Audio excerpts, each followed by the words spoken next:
दोस्तों, आज के मुख्य समाचार को जानने से पहले अगर आपको भी प्रधानमंत्री मोदी पर पूरा भरोसा और आप भी ऐसा मानते हैं कि 2024 में बनेगी मोदी सरकार, तो वीडियो को कीजिए लाइक और चैनल को सब्सक्राइब करके कमेंट में लिखिए जय हिंद। पाकिस्तान में टूटा महंगाई का महा रिकॉर्ड, पहली बार पेट्रोल डीजल की कीमतें 300 रुपए के पार। सीएम योगी आदित्यनाथ की अपील, कहा यूपी गवर्नमेंट की योजनाओं को जरूरतमंदों तक पहुंचाने में सहयोग करे प्रबुद्धजन। अब सूर्य पर फतह हासिल करेंगे भारतीय वैज्ञानिक, बढ़ता भारत अब थमने वाला नहीं है। मोदी सरकार उठाएगी बड़ा कदम, संसद के विशेष सत्र में ला सकती है एक देश एक चुनाव बिल।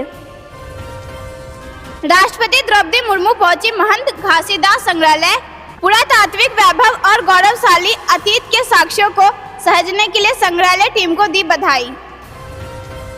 सरकार का बड़ा फैसला, एक देश एक चुनाव को लेकर कमेटी गठित, पूर्व राष्ट्रपति रामनाथ कोविंद होंगे अध्यक्ष। रोवर प्रज्ञान में चांद के दक्षिणी ध्रुव पर रिकॉर्ड की अद्भुत घटना, इसरो जांच में जुटा। घरेलू सिलेंडर के बाद वाणिज्यिक सिलेंडर के दामों में भी कटौती, 158 रुपए कम हुई सिलेंडर की कीमत। राष्ट्रपति मुर्मू ने नेहरू मेमोरियल का नाम बदलने की दी मंजूरी, अब बना प्रधानमंत्री संग्रहालय। विदेश मंत्रालय का बड़ा अपडेट, भारत आने वाले विदेशियों के लिए पासपोर्ट वीजा के नियमों में हुए बदलाव, सेवाओं को बेहतर करना उद्देश्य। आदित्य L1 मिशन की उल्टी गिनती शुरू, इसरो चीफ ने बताई मिशन से जुड़ी चुनौतियां। लोकसभा चुनाव 2024 से जुड़ी बड़ी खबर, मतदाताओं से जुड़ने के लिए भाजपा का देशव्यापी अभियान, अमित शाह आज कॉल सेंटर को करेंगे उद्घाटन। विपक्षी गठबंधन को भाजपा ने बताया स्वार्थी, राजनाथ बोले विपक्ष के पास गठबंधन ही एक सहारा। इसरो का बड़ा बयान, सूर्य के भूत, वर्तमान और भविष्य को जानने में मदद करेगा आदित्य L1, अंतरिक्ष में वेधशाला की तरह करेगा काम। पाकिस्तान चीन सीमा पर वायुसेना करेगी युद्ध अभ्यास, राफेल जगुआर लड़ाकू विमानों का होगा इस्तेमाल। राजनाथ सिंह का बड़ा बयान, भारत को तीसरी बड़ी अर्थव्यवस्था बनाने में सहकारिता क्षेत्र की होगी अहम भूमिका। देश के पहले स्वदेशी परमाणु संयंत्र की शुरुआत पर बोले प्रधानमंत्री मोदी, भारत ने एक और मील का पत्थर हासिल किया। भाजपा नेता ने किया दावा, मोदीनॉमिक्स के कारण भारत दुनिया की सबसे तेजी से बढ़ती अर्थव्यवस्था। OCCRP के दावों को अडानी समूह का जवाब, कहा सभी लेन देन वैध, सुप्रीम कोर्ट ने भी हमारे पक्ष में फैसला दिया। बारिश को लेकर मौसम विभाग ने दिया बड़ा अपडेट, सितंबर में फिर दस्तक दे सकता है monsoon. One nation one election की चर्चा तेज, संसद का 5 दिवसीय विशेष सत्र बुलाने से विपक्ष हैरान परेशान। दोस्तों, अगर आपने अभी तक वीडियो लाइक नहीं किया है तो कृपया वीडियो लाइक कर दीजिए। पाकिस्तानी सेना के काफिले पर आत्मघाती हमला, 9 जवानों की मौत, 17 घायल। क्या पाकिस्तानी फौज से हो गया समझौता, जेल से जल्द रिहा हो सकते हैं इमरान खान। केंद्र सरकार का नया आदेश, संसद के विशेष सत्र के दौरान सारे बड़े अफसर दिल्ली में रहे मौजूद। वन नेशन वन इलेक्शन को लेकर सीएम योगी की पहली प्रतिक्रिया, ये आज के समय की जरूरत। जम्मू कश्मीर के विधानसभा चुनाव की तैयारियों में जुटे सभी राजनीतिक दल, आयोग की हरी झंडी का इंतजार। इंडिया गठबंधन की मुंबई बैठक में रंग में भंग, कपिल सिब्बल को मंच पर देख कांग्रेस में नाराजगी। चुनाव से पहले किताबें बनी कांग्रेस की मुसीबत, बीजेपी बना रही रैलियों का बड़ा मेगा प्लान। राजस्थान में जल जीवन मिशन में 20,000 करोड़ रुपए का घोटाला, ईडी ने जयपुर समेत कई जगहों पर की छापेमारी। देश में तेज हुई विनिर्माण की रफ्तार, अगस्त में मैन्युफैक्चरिंग PMI 3 महीनों के उच्च स्तर पर आई। RSS प्रमुख मोहन भागवत बोले, हिंदुस्तान एक हिंदू राष्ट्र है और सभी भारतीय हिंदू हैं। क्या संसद के विशेष सत्र में लाया जाएगा one nation one election bill, Amit Shah ने भी किया था इशारा, सोशल मीडिया पर हो रहे हैं बड़े बड़े दावे। GST राजस्व में 11% का इजाफा, अगस्त में 1.6 लाख करोड़ रुपए पर पहुंचा। पाकिस्तान में पुलवामा जैसा हमला, सेना के काफिले से टकराया आत्मघाती हमलावर, धमाके में 9 की मौत। भारत में 100 साल में पहली बार सबसे सूखा रहा अगस्त। अल नीनो ने डराया, दुनिया की बढ़ेगी टेंशन। दोस्तों, अगर आपने अभी तक वीडियो लाइक नहीं किया है तो कृपया वीडियो लाइक कर दीजिए। भारतीय सेना में रुकी गोरखा सैनिकों की भर्ती। अग्निपथ पर उबल रहा नेपाल, मुश्किलों में प्रचंड सरकार। बीजेपी की मेरी माटी मेरा देश अभियान का आगाज, अमित शाह ने किया शुभारंभ। आदित्य L1 अगले 5 साल तक रखेगा सूर्य पर नजर, बताएगा सूरज का भूत, वर्तमान और भविष्य का हर डिटेल। एक देश एक चुनाव पर समिति का गठन, कमेटी के चीफ बनाए गए पूर्व राष्ट्रपति रामनाथ कोविंद, जेपी नड्डा ने की मुलाकात। भारत में विलय की मांग, पाक से नहीं संभल रहा गिलगित बाल्टिस्तान, जमकर प्रदर्शन। फेक मैप पर भारत के साथ आए 4 देश, ड्रैगन की लगाई क्लास, चीन की चौतरफा फजीहत। बिहार में कागज पर शासन, एसी में आसन और झूठा भाषण, बीजेपी ने नीतीश सरकार पर बोला हमला। G20 शिखर सम्मेलन की सुरक्षा के लिए एंटी ड्रोन सिस्टम, 1,30,000 सुरक्षा अधिकारी होंगे तैनात। मणिपुर से बड़ी खबर, सुप्रीम कोर्ट ने केंद्र और राज्य के लोगों के लिए भोजन, दवा और अन्य आवश्यक वस्तुओं की आपूर्ति सुनिश्चित करने का दिया निर्देश। भारत को मिली एक और उपलब्धि, गुजरात में शुरू हुआ पहला स्वदेशी 700 megawatt nuclear power plant, PM Modi ने दी बधाई।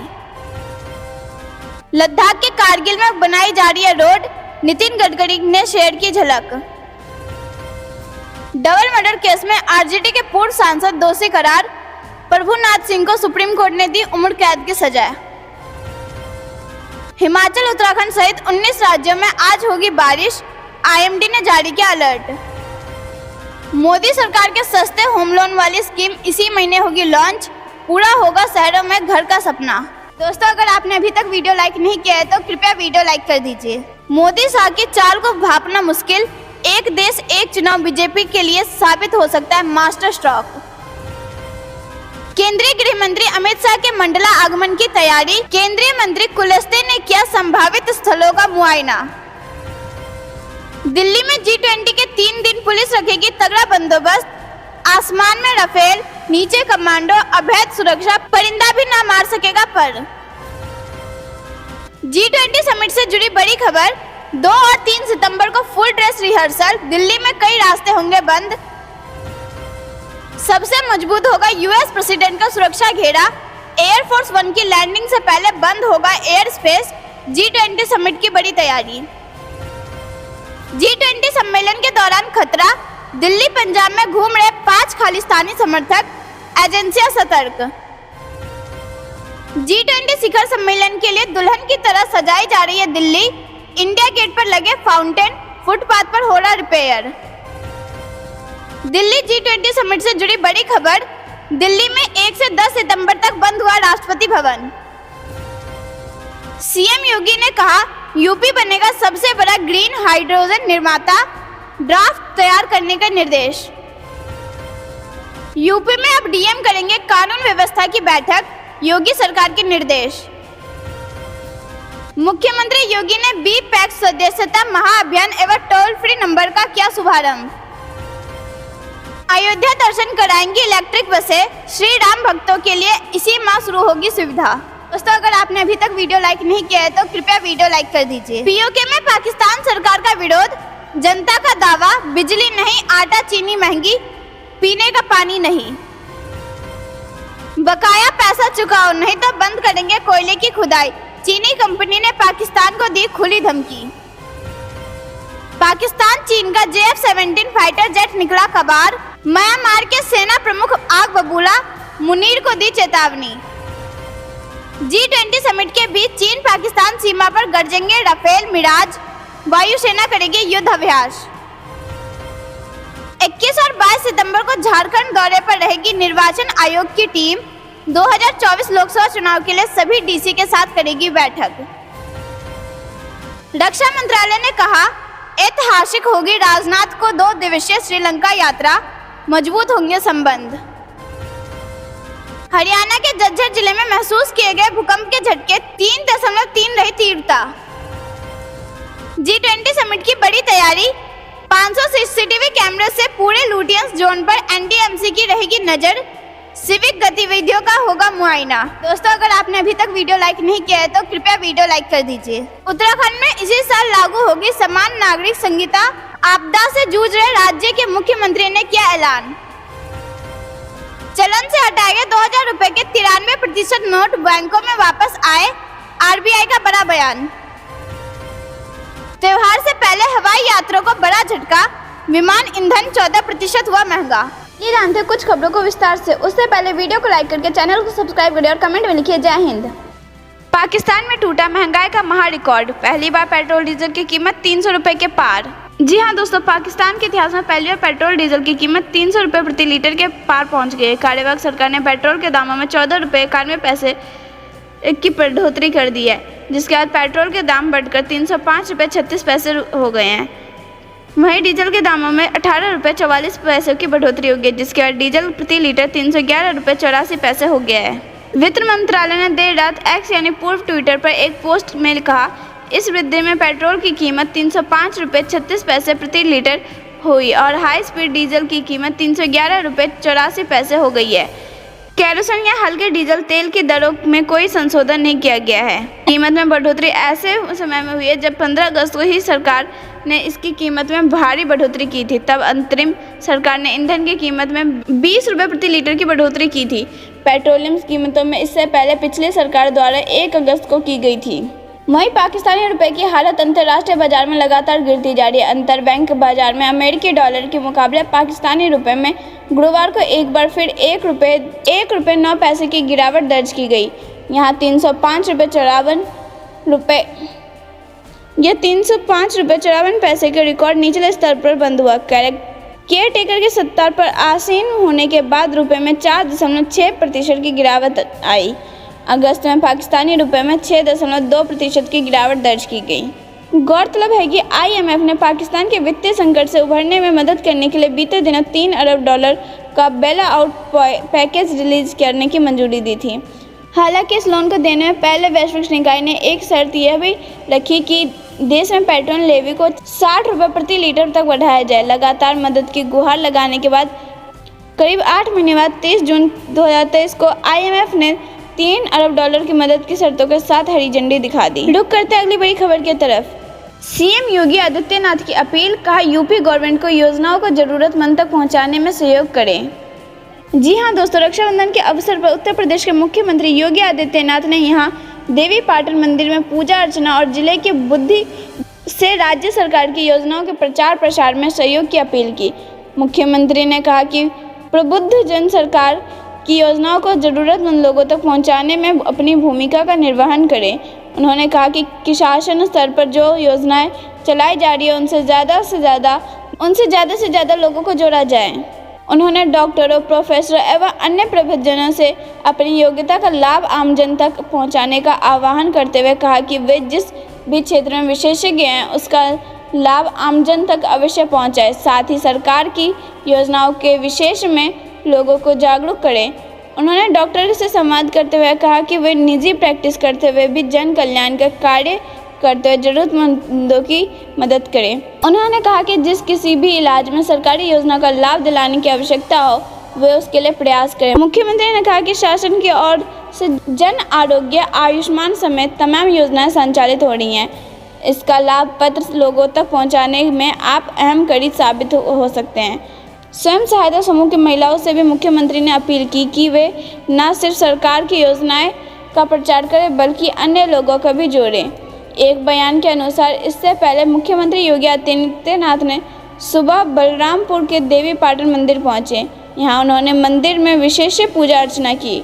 उन्होंने मंदिर में देवी की आराधना की। दोस्तों, अगर आपने अभी तक वीडियो लाइक नहीं किया है तो कृपया वीडियो लाइक कर दीजिए। अब सूर्य पर फतेह हासिल करेंगे भारतीय वैज्ञानिक, बढ़ता भारत अब थमने वाला नहीं है। जी हाँ दोस्तों, चंद्र अभियान के ऐतिहासिक एवं अविस्मरणीय सफलता के बाद भारतीय अंतरिक्ष अनुसंधान संगठन यानी कि इसरो एक नया इतिहास गढ़ने एवं एक और मैदान फतेह करने को तत्पर है और सूरज के अध्ययन करने के लिए संभवतः संभवतः 2 सितंबर 2023 को आदित्य L1 यानी सूर्य मिशन की प्रक्षेपण की तैयारी कर रहा है। आदित्य L1 अंतरिक्ष यान का सौर कोरोना के दूरस्थ अवलोकन और L1 पर सौर हवा के यथास्थिति अवलोकन के लिए बनाया गया है। इस मिशन के मदद से स्पेस में मौसम की मोबिलिटी, सूरज के तापमान, सोलर स्टॉर्म एमिशन और अल्ट्रावायलेट रेज को धरती और आयोजन लेयर पर पड़ने वाले प्रभावों को स्टडी की जा सकेगी, जिससे मानव जीवन पर पड़ने वाले प्रभावों को सकारात्मक मोड़ देने में सुविधा रहेगी। यह भारत के अंतरिक्ष कार्यक्रम में एक और मील का पत्थर होगा। इस प्रक्षेपण के बाद अमेरिका, जर्मनी और यूरोपीय अंतरिक्ष एजेंसी के बाद भारत सूर्य के पास उपग्रह भेजने वाला चौथा देश बन जाएगा। आदित्य L1 को पृथ्वी सूर्य प्रणाली को ऑर्बिट के 5 बिंदुओं में एक लैग्रेंज पॉइंट 1 पर स्थापित किया जाएगा। यहाँ सूर्य पर ग्रहण के दौरान भी नजर रखी जा सकेगी। यह पॉइंट पृथ्वी से 15 लाख किलोमीटर दूर है। निश्चित है चंद्रयान 3 के 3.84 लाख किलोमीटर के सफर के मुकाबले आदित्य L1 का सफर कई ज्यादा चुनौती एवं संघर्षपूर्ण होगा। दुनिया भर के वैज्ञानिक ब्रह्मांड के रहस्यों को जानने में जुटे हैं। जिस सौरमंडल में हम रहते हैं उसे समझने के लिए सूर्य का जानना बहुत जरूरी है। सूर्य की ऊर्जा का अध्ययन धरती पर नहीं किया जा सकता, इसलिए दुनिया की दूसरी अंतरिक्ष एजेंसियों की तरह इसरो भी सूर्य के पास जाकर अध्ययन करना चाहता है। इसका पहला सूर्य अभियान कोरोना, प्रकाश मंडल, क्रोमोस्फीयर और उत्सर्जन, सौर तूफानों और कोरोनल मास इंजेक्शन के अध्ययन के साथ साथ सूर्य की संपूर्ण इमेजिंग के लिए द्वार खोला सकता है। निश्चित ही प्रधानमंत्री नरेंद्र मोदी के दूरगामी सोच एवं प्रोत्साहन से देश के वैज्ञानिक सोच एवं उपक्रमों का नया उद्धार मिल रहा है। वह भी अद्भुत दृश्य था। प्रधानमंत्री जब ब्रिक्स समिट एवं अन्य देशों की यात्रा से सीधे इसरो मुख्यालय पहुंचे और वैज्ञानिकों और इंजीनियरों से खास तौर पर मुलाकात की और उनके योगदान को सराहा। इसे प्रधानमंत्री ने यह कहकर अच्छे से रेखांकित किया कि जब हम अपनी आंखों के सामने इतिहास बनते हुए देखते हैं तो जीवन धन्य हो जाता है और ऐसी ऐतिहासिक घटनाएं जीवन में चिरंजीव चेतना बन जाती है। प्रधानमंत्री मोदी ने यह भी कहा कि आज हर कोई यह कह रहा होगा कि 21वीं सदी भारत की सदी है। भारत ही वह देश है जिसके पास युवा शक्ति का भरपूर भंडार है, मजबूत इरादे व स्वतंत्र पहचान है। पहले सोच थी कि भारत बदलेगा ही नहीं, लेकिन अब सोच है कि हमारा यह देश खुद भी बदल रहा है एवं पूरी दुनिया को बदलने की सामर्थ्य रखता है। प्रधानमंत्री मोदी का यह कहना हमारे विश्वास को मजबूत करता है कि भारत से भी प्रकाश पुंज उठाए, इसमें विश्व की ज्योति नजर आ रही है। आज हमारे पास लोकतंत्र, जनसंख्या और विविधता है और यह त्रिवेणी भारत के हर सपने को साकार करने में सामर्थ्य रखती है। भारत का सबसे बड़ा सामर्थ्य बना है मोदी सरकार के प्रति जन जन का और विश्वास का भारत के प्रति विश्वास। यह बेवजह नहीं है। जरूरत है भारत के विभिन्न राजनीतिक दल भी इसके महत्व को स्वीकार करें। करोड़ों भारतीय की प्रार्थना और इसरो के वैज्ञानिकों की मेधा एवं उनके अथक प्रयासों के जिस तरह चंद्रयान 3 अंततः चांद पर पहुंचकर ही गया, उसी तरह आदित्य L1 भी सूर्य पर फतह करके दुनिया का आश्चर्य में डालेगा एवं चमत्कृत करेगा। इस महत्वाकांक्षी अभियान से एक बार फिर भारत के लोगों को सेना गर्व से चौड़ा हो रहा होगा और पूरे देश में एक सुखद अनुभूति एवं ऊर्जा का लहर दौड़ेगी। इस महासूर्य अभियान के सफल होने से भारतवासियों के अंदर एक अनूठा आत्मविश्वास जगेगा, हौसला बुलंद होगा कि हम भी जटिल से जटिल कार्य को पूर्ण कर सकेंगे और विश्व गुरु होने की पात्रता प्राप्त करेंगे। रुक करते अगली बड़ी खबर की तरफ। मोदी सरकार उठाएगी बड़ा कदम, संसद के विशेष सत्र में ला सकती है एक देश एक चुनाव का बिल। जी हां दोस्तों, केंद्र सरकार ने संसद का विशेष सत्र बुलाया। यह सत्र 18 से 22 सितंबर तक चलेगा। बताया जा रहा है कि इस सत्र में 5 बैठक होंगी। सूत्रों के मुताबिक संसद के इस विशेष सत्र में मोदी सरकार एक देश एक चुनाव पर बिल लेकर आ सकती है। एक देश एक चुनाव का सीधा सा मतलब है कि देश में होने वाले सारे चुनाव एक साथ करा लिए जाएं। देश में वन नेशन वन इलेक्शन को लेकर बहस काफ़ी चल रही है। इसी साल जनवरी में लॉ कमीशन ने इसे लेकर राजनीतिक दलों में 6 सवालों के जवाब मांगे थे। सरकार इसे लागू करना चाहती है तो वहीं कई राजनीतिक दलों इसके विरोध में। संसद के विशेष सत्र के दौरान यूसीसी और महिला आरक्षण बिल भी पेश किए जा सकते हैं। प्रधानमंत्री मोदी ने राज्यसभा में चर्चा के दौरान कहा था कि सीधे कह देना कि हमें इसके पक्षधर नहीं है, आप इस पर चर्चा तो करिए भाई, आपको विचार होंगे, हम चीज़ों को आस्थगित क्यों करेंगे। मैं मानता हूँ कितने भी बड़े नेता हैं, उन्होंने कहा कि यार इस बीमारी से मुक्त होना चाहिए। 5 साल में एक बार चुनाव हो, महीना 2 महीना चुनाव का उत्सव चले, जिसके बाद फिर काम में लग जाए। यह बात सबने बताई। सार्वजनिक रूप से स्टैंड लेने में दिक्कत होती है। उन्होंने कहा कि क्या हमें समय की मांग नहीं है कि हमारे देश में कम से कम मतदाता सूची तो एक हो। आज देश के दुर्भाग्य है कि जितनी बार मतदान होता है उतना ही मतदाता सूची आती है। 22वें लॉ कमीशन ने सार्वजनिक नोटिस जारी कर राजनीतिक दलों के चुनाव आयोग और चुनाव प्रक्रिया से जुड़े सभी संगठन को से लेकर उनकी राय मांगी थी। लॉ कमीशन ने पूछा था कि क्या एक साथ चुनाव कराना किसी भी तरह से लोकतंत्र, संविधान के मूल ढांचे या देश के संघीय ढांचे के साथ खिलवाड़ है। कमीशन ने यह भी पूछा था कि हंग असेंबली या आम चुनाव त्रिशंकु जनादेश के स्थिति में है, जब किसी भी राजनीतिक दलों के पास सरकार बनाने के लिए बहुमत न हो, चुनी हुई संसद या विधानसभा के स्पीकर की ओर से प्रधानमंत्री या मुख्यमंत्री की नियुक्ति की जा सकती है। दरअसल संविधान के अनुच्छेद 50वें संसद के सत्र बुलाने का प्रावधान, इसके तहत सरकार को संसद के सत्र बुलाने का अधिकार संसदीय मामलों में कैबिनेट समिति निर्णय लेती है, जिसे राष्ट्रपति द्वारा औपचारिक दिया जाता है, जिसके जरिए सांसद को एक सत्र में बुलाया जाता है। रुक करते अगली बड़ी खबर की तरफ। राष्ट्रपति द्रौपदी मुर्मू पहुंची महंत घासीदास संग्रहालय। पुरातात्विक वैभव और गौरवशाली अतीत के साक्ष्यों को सहेजने के लिए संग्रहालय टीम को दी बधाई।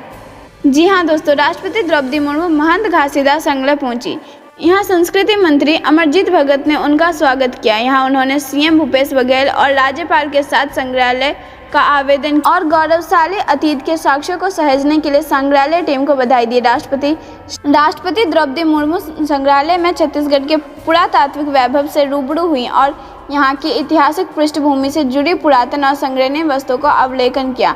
उन्होंने यहाँ छत्तीसगढ़ और अन्य क्षेत्रों में पत्थरों के औजारों, प्राचीन मूर्तियाँ, अभिलेखों, ताम्रपन्नों और सिक्कों का अवलोकन किया और संग्रहालय में रखी गई आदिवासी संस्कृति और आधुनिक शिल्प से संबंधित सामग्री। वहीं इससे पहले राष्ट्रपति द्रौपदी मुर्मू ब्रह्म कुमारी संस्थान के सकारात्मक परिवर्तन वर्ष 2023 के कार्यक्रम में शामिल हुए। वहाँ उन्होंने सकारात्मक परिवर्तन के वर्ष विषय पर अपने विचार साझा किया। दोस्तों, अगर आपने अभी तक वीडियो लाइक नहीं किया है तो कृपया वीडियो लाइक कर दीजिए। सरकार का बड़ा फैसला, एक देश एक चुनाव को लेकर कमेटी गठित, पूर्व राष्ट्रपति रामनाथ कोविंद होंगे अध्यक्ष। जी हाँ दोस्तों, एक देश एक चुनाव की दिशा में सरकार ने पहला कदम उठा दिया है। दरअसल सरकार ने इसकी संभावनाओं पर विचार के लिए एक कमेटी गठन किया है। इस कमेटी को अध्यक्ष पूर्व राष्ट्रपति रामनाथ कोविंद को बनाया गया है। कमेटी के सदस्यों पर थोड़ी देर में नोटिफिकेशन जारी किया जाएगा। हालांकि विपक्षी पार्टियों ने सरकार के इस कदम पर सवाल उठाए। कांग्रेस ने सवाल किया है कि अभी इसकी क्या जरूरत है, पहले महंगाई, बेरोजगारी जैसे मुद्दों का निवारण होना चाहिए। वहीं भाजपा अध्यक्ष जेपी नड्डा ने भी आज पूर्व राष्ट्रपति रामनाथ कोविंद से मुलाकात की। दोनों की मुलाकात का वीडियो भी सामने आया।